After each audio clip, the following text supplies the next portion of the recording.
Olá, boa tarde a todos. Prazer em estar novamente com vocês, e particularmente em Lages, e depois eu conto, por que Lages, né? A diretoria do Sinjusc pediu para que fizesse assim, um remember aí da toda a história, e eu adicionei também algumas coisas aqui que eu acho que é importante, que vai dialogar com um pouco o movimento que vocês estão querendo fazer a partir desse momento, do ponto de vista das negociações, que são a própria possibilidade das negociações. Então eu preparei aqui uma apresentação para contextualizar todo mundo dentro dessa mesma barca, né, que vocês estão entrando agora. Primeiro, é a questão do contexto. A discussão do PCS, ela começa em março de 2010, não propriamente com o PCS. Ela começa logo após a implementação da VPNI para 2 cargos, dentro do tribunal, que gerou uma pressão significativa de todos os profissionais de nível médio, que também achavam que, por serem profissionais de nível médio, deveriam ter o mesmo tratamento que tiveram aqueles 2 cargos, caso oficial de justiça e comissário. Isso fez com que essas questões entrassem na pauta de reivindicações da categoria para a database de 2010. Então essas eram as questões centrais na database lá. A migração de nível técnico, da migração do profissional de nível técnico, e o problema também da disfunção, que era o pessoal da categoria ali, o SDV e o STAL. Em abril de 2010, no decorrer da negociação coletiva, das conversas com o tribunal, foi instalada uma mesa de negociação, e essa mesa de negociação, a princípio, iria tratar dos temas de interesse da categoria. Na prática, aconteceram 3 reuniões, e depois da 3ª reunião a gente não chegou a lugar nenhum, e acabou a mesa sendo desfeita, a mesa de negociação, porque ela não teve nenhum efeito prático, né? Bom, em razão disso, já que a mesa de negociação não teve efeito prático, a categoria ficou também nessa mesma situação que a gente talvez esteja hoje, no sentido de tentar buscar uma solução para o problema que foi apresentado.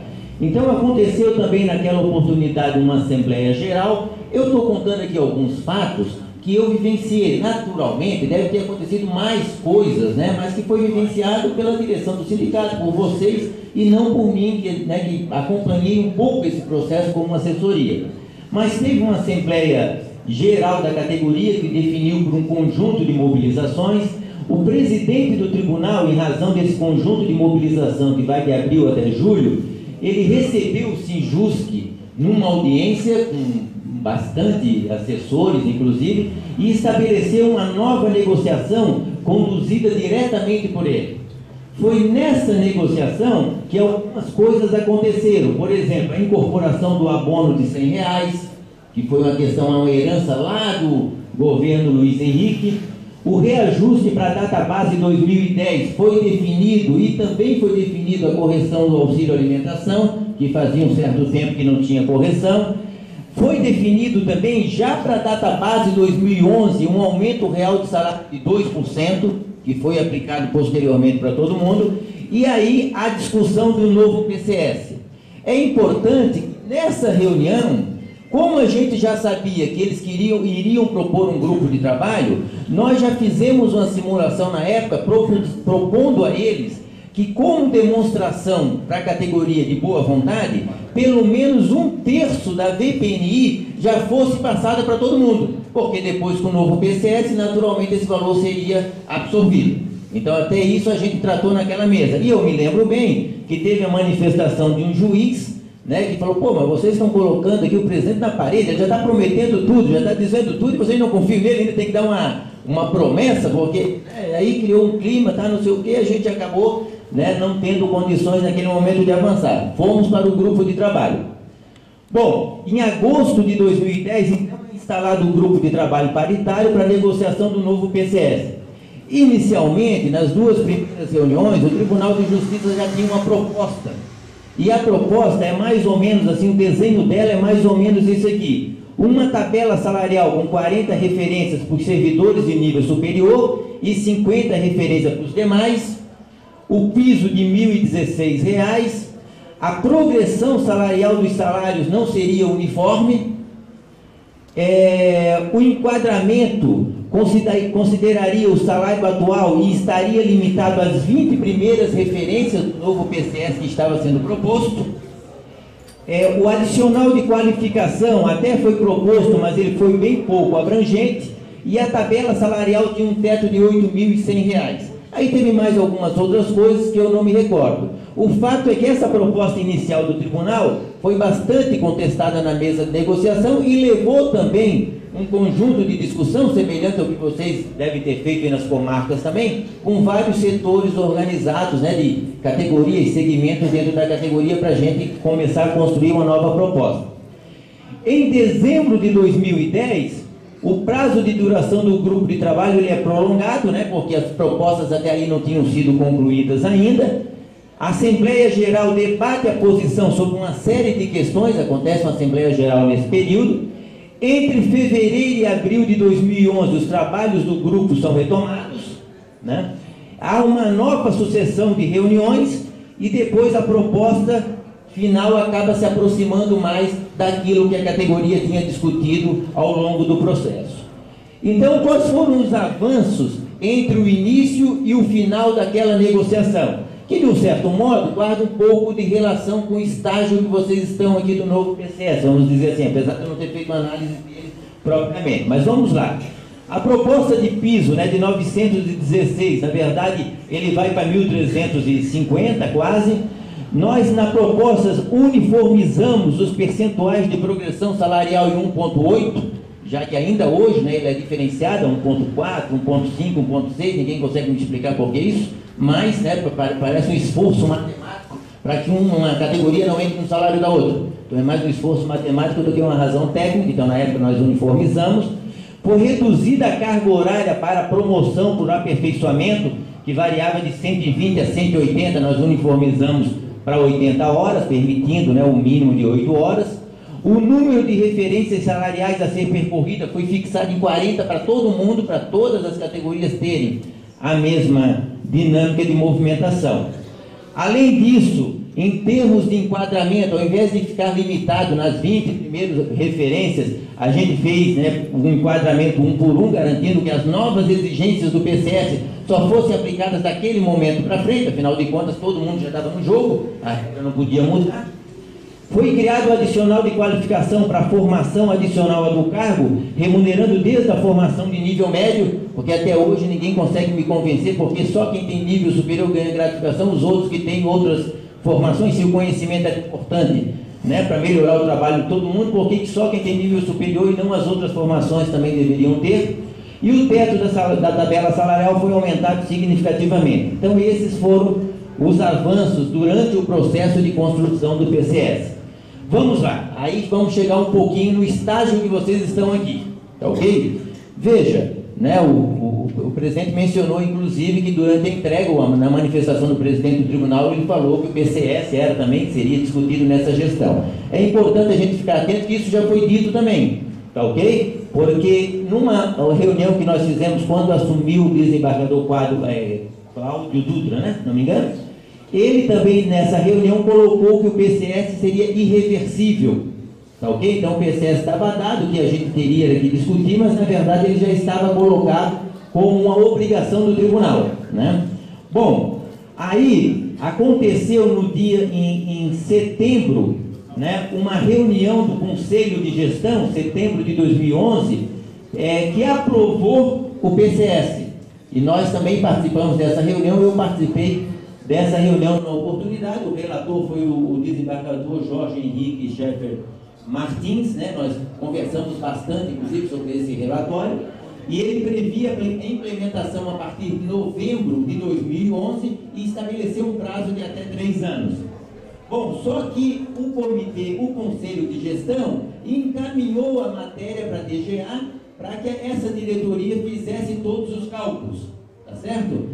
Ao encaminhar para lá, apareceu o assessor da presidência, um assessor da presidência, que resolveu fazer uma conta alertando a inviabilidade orçamentária do tribunal naquele momento. É importante lembrar que em 2011 a gente viveu uma crise de arrecadação significativa aí no Brasil. Se vocês olharem o orçamento do tribunal, vocês vão ver que de fato teve uma redução. Em razão disso, Ele fez um relatório dizendo da impossibilidade do PCS, porque mesmo sem aplicação do PCS, o tribunal já romperia o limite da lei de responsabilidade fiscal. E ele colocou esses dados aqui, inclusive, no relatório, que já em 2012 nós ficaríamos no teto da lei de responsabilidade fiscal, que é 5,7%, em 2013, 5,85%, em 2014, 5,87% e em 2015, 5,90%, sem o PCS.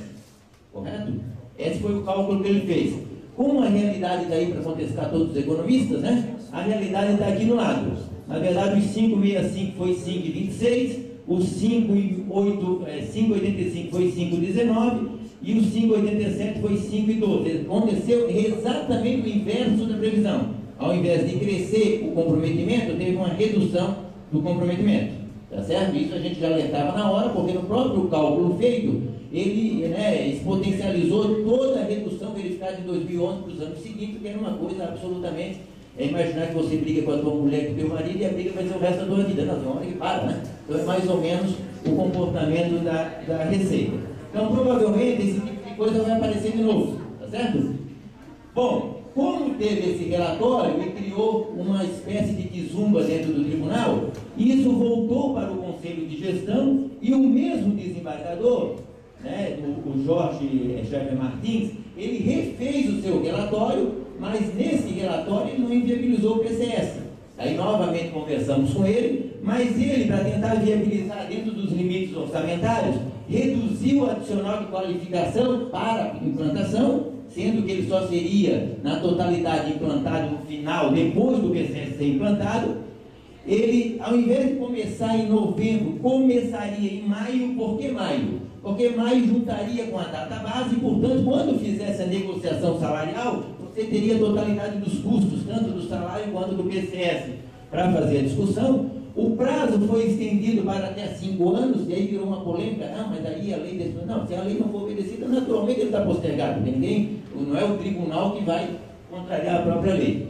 E definiu as parcelas preferencialmente para o mês da data base, que é aquilo que eu falei, né, em relação à categoria. Então, quer dizer, a negociação, né, a dificuldade fez com que a gente achasse uma outra alternativa, porque sempre o interesse, tem que ser o interesse agora, é o interesse da implantação do plano. Isso que é fundamental, senão a gente só vai discutir na teoria, tá ok?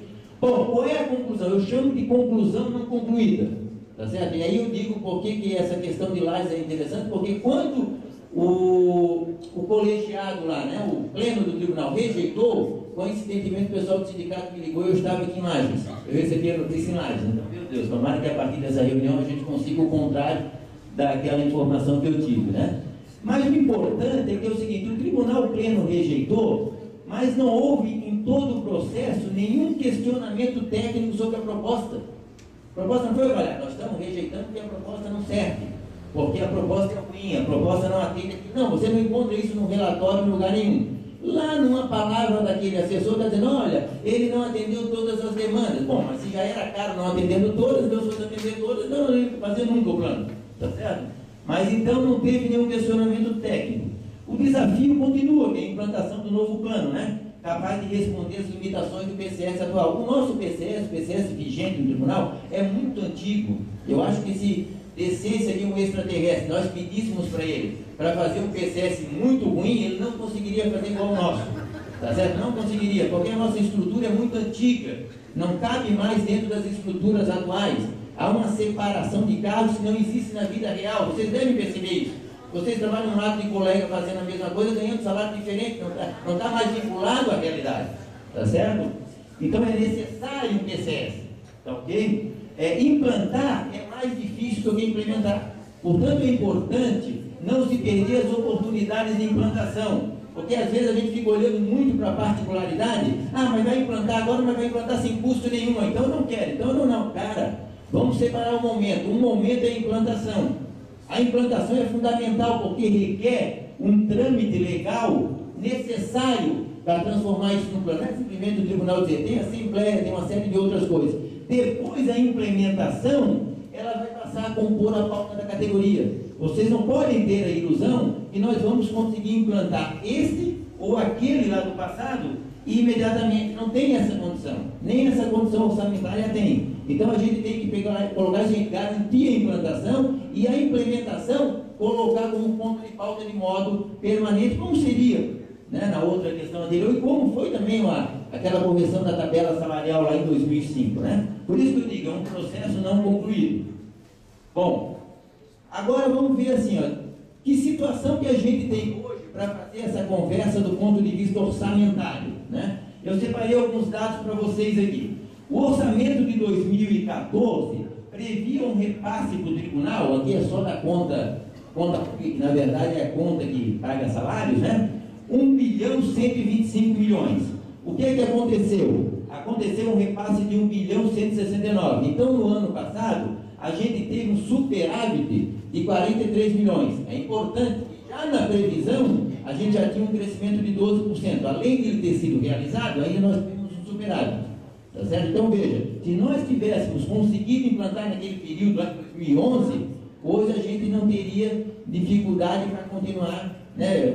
Parece muito tempo implantar em 4 anos, por exemplo, mas já teria chegado. Tá certo? Isso que é o fundamental. Na conta de administração de pessoal em encargo, mais encargos com ativos, que é o que o tribunal paga, foi empenhado 1.113 e a dotação autorizada foi 1.157, ou seja, o tribunal gastou menos 44 milhões do que foi dotado na nossa conta, tá ok?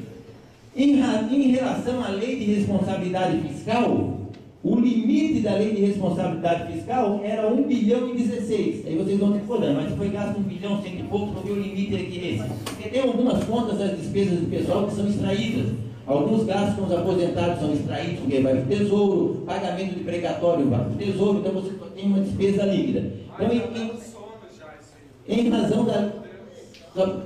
em razão disso, nós teríamos uma folga hoje de 103 milhões de reais. Em relação à lei de responsabilidade fiscal, nós teríamos uma folga de 103 milhões de reais. Ou seja, um acréscimo na folha de 103 milhões de reais não nos colocaria fora da lei, vamos chamar assim. A previsão para 2015 da receita líquida disponível é 13 bilhões e meio. Já é uma previsão 15,38% maior do que do ano passado. Então a previsão já está colocando um crescimento interessante. A previsão de repasse para o tribunal de 1 bilhão e 200, ele é 97 milhões a mais do que foi previsto em 2014. Então tem reserva. O problema é você ver como é que vai ser destinado esse recurso, né? E a arrecadação de janeiro de 2015, 1 bilhão e 104 milhões de reais, já representou 51% do que estava previsto para o bimestre, ou seja, a gente está numa arrecadação legal. Então, para concluir, né, já está dando sono ali no colega, né, eu acho importante, é importante dizer o seguinte, vocês têm que construir uma alternativa política, porque hoje as condições financeiras, elas estão adequadas para a gente pensar a implantação. Agora, a implantação não é um processo tranquilo, não foi um processo tranquilo naquele período e não é um processo tranquilo agora. E é fundamental entender que quando está se discutindo o PCS, está discutindo um plano para todos, tá certo? Então, mesmo que parcialmente não seja atendida a demanda daquele segmento, um determinado segmento não vai ficar abandonado depois do PCS, porque ele permite revisões dele. Importante é a gente ver a totalidade da floresta nesse momento, e não uma árvore de cada vez. Então esse era o recado que eu queria dar para vocês aí, com essas informações, não só para resgatar, mas colocar também a questão financeira, disponibilidade e possibilidade, e espero aí, estamos à disposição aí, na eventualidade de qualquer questionamento.